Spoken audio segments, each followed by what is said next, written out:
Bruce Toussaint. Europe 1 matin.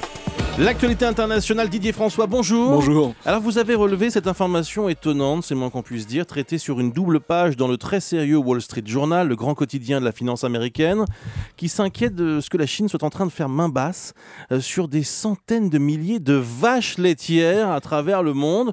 Opération décidée au plus haut niveau du Parti communiste et considérée à Pékin comme étant d'une importance stratégique. Oui, absolument. Des génisses sont achetées au prix fort en Australie, en Nouvelle-Zélande et en Uruguay, puis elles sont ramenées par bateau jusqu'en Chine pour y constituer un énorme cheptel, puisqu'en déjà moins de 2 ans, les autorités chinoises se sont procurées 250 000 vaches et qu'elles visent à terme presque 1 million de têtes, ce qui fait quand même un très joli troupeau, l'objectif étant de doubler la production laitière du pays d'ici à 2016. Et oui, c'est bien un objectif stratégique pour le Parti communiste chinois, puisqu'il s'agit de garantir l'indépendance alimentaire pour une population d'1,3 milliard de personnes. 20% de la population mondiale, ce n'est pas rien.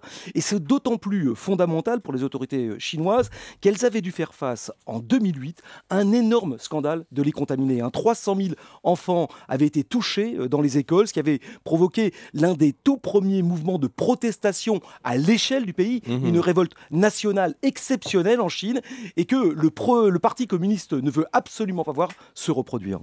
Les dirigeants chinois ont donc mobilisé les moyens de l'État pour l'achat de ces vaches. Oui, c'est ça, tout à fait. Le gouvernement chinois a décidé de verser des subventions très importantes pour créer de toutes pièces un secteur laitier qui s'appuie sur de nouvelles entreprises préparées pour devenir de véritables championnes internationales de l'agroalimentaire. Alors évidemment, ce sont des entreprises privées, mais qui sont dopées dès le départ par des investissements publics lourds, un financement prévu par ce qu'on appelle en Chine un document numéro 1, donc une directive prioritaire, au même titre que les directives qui fixent les ambitions militaires du pays, parce qu'on est dans la même logique. C'est une logique de construction de puissance que la Chine met en place dans tous les secteurs, l'informatique, le textile, l'automobile, que sais-je encore, et qui à terme se révèle très rentable, puisque la Chine crée des emplois, acquiert des savoir-faire et finit même par exporter ses éventuels surplus sur le marché international à des prix défiant toute concurrence. C'est ce que l'on appelle le miracle chinois. Merci Didier François. Sur Europe 1, c'était l'actualité internationale.